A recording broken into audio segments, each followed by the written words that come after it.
बिस्मिल्लाहिर्रहमानिर्रहीम। मेरा नाम डॉक्टर मोहम्मद हारिस और मैं पोस्ट ग्रेजुएट रेजिडेंट हूँ गायनी ऑप्स का।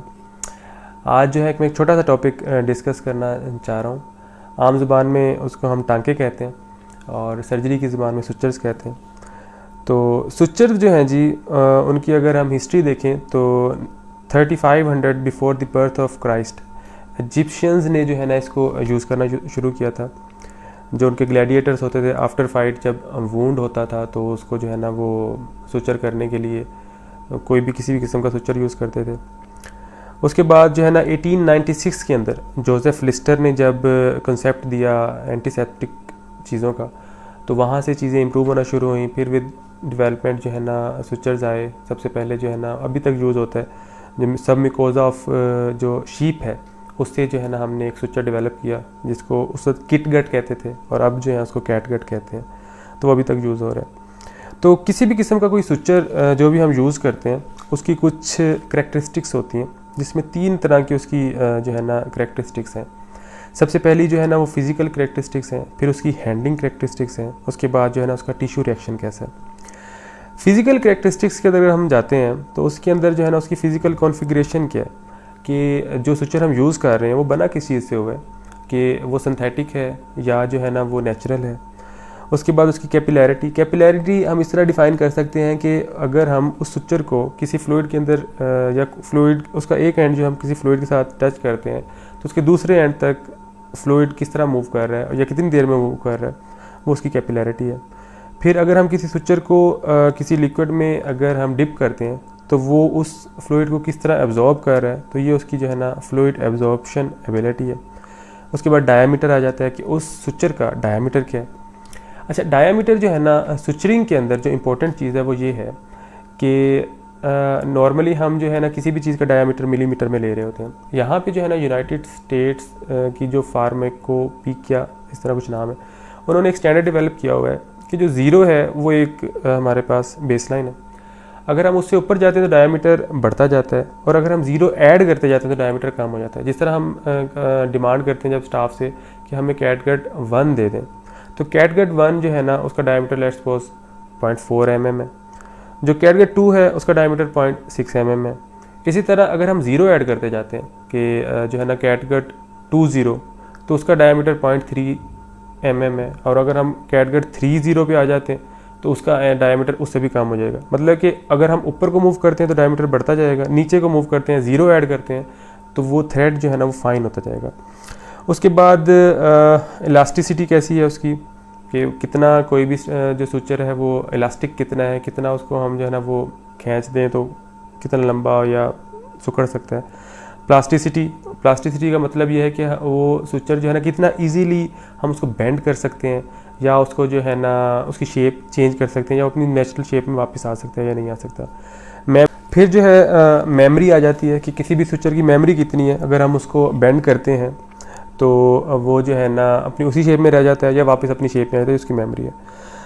दूसरी जो करैक्टरिस्टिक्स हैं वो इसकी हैंडलिंग करैक्टरिस्टिक्स। प्लायबिलिटी है, उसमें टिश्यू ड्रैग है, नोट टाइंग है, नोट स्लिपेज है कि कोई भी हम नोट लेते हैं वो कितना इजीली स्लिप कर रहा है, तो ये उसकी एक हैंडलिंग करैक्टरिस्टिक है। प्लायबल कितना है कि हम उसको कितना इजीली यूज़ कर सकते हैं।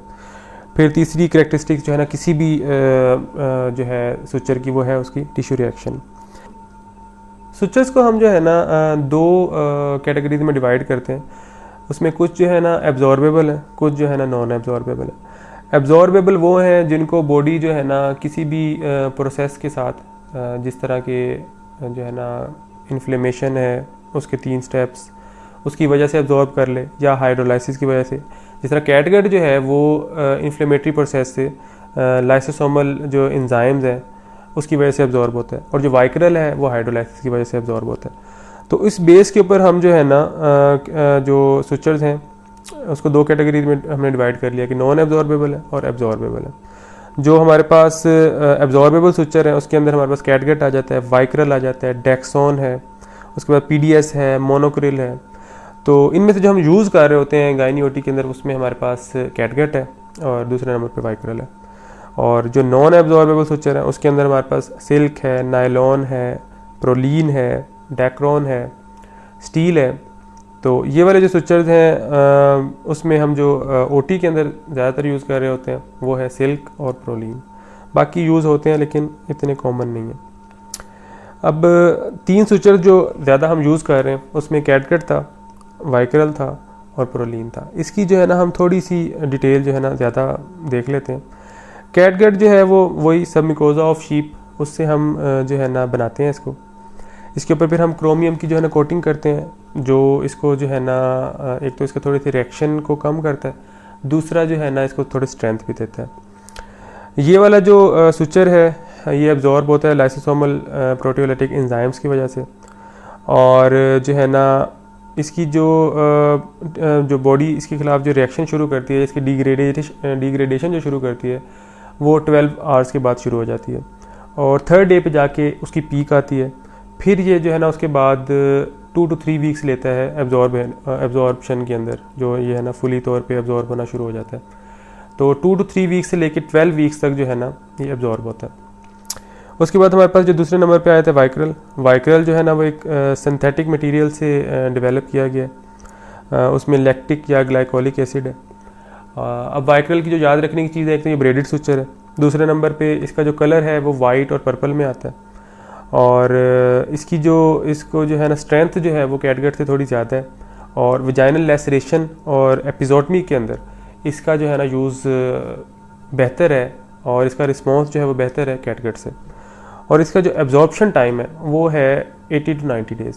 80 to 90 डेज़ के अंदर ये एब्जॉर्ब होता है, और इसका जो प्रोसेस ऑफ एब्जॉर्प्शन है वो है हाइड्रोलाइसिस। उसके लिए बॉडी को या इसको एब्जॉर्ब करने के लिए कार्बन डाइऑक्साइड चाहिए और वाटर चाहिए। तीसरे नंबर पे हमारे पास प्रोलीन आ गया। प्रोलीन जो है वो एक नॉन एब्जॉर्बेबल स्विचर है और जो है वो बॉडी एब्जॉर्ब नहीं करती, और उसकी जो अच्छी चीज़ ये है कि उसकी जो कोफिशिएंट ऑफ फ्रिक्शन है, जो वाइक्रल और कैटगट है जब भी वो टिश्यू में से गुजरते हैं वहाँ पे फ्रिक्शन क्रिएट करते हैं क्योंकि वो ब्रेडेड स्विचेस हैं। प्रोलीन जो है वो मोनोफिलामेंटस है, कोफिशिएंट ऑफ फ्रिक्शन उसकी कम है और स्लिपरी भी है।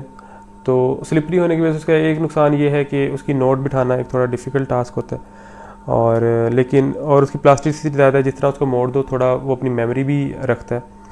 जो इसका यूज़ है प्रोलीन का वो सर्वाइकल सर्कलाज लगाने में और स्किन क्लोजर के अंदर ज़्यादा यूज़ होता है, क्योंकि इसका टिश्यू रिएक्शन जो है ना वो बहुत कम है और मोनोफिलामेंटस है, तो इसलिए ये इन चीज़ों में ज़्यादा यूज़ होता है। अब तीसरी चीज़, जो लास्ट चीज़ मैं डिस्कस करना चाहता हूँ वो है नोट्स।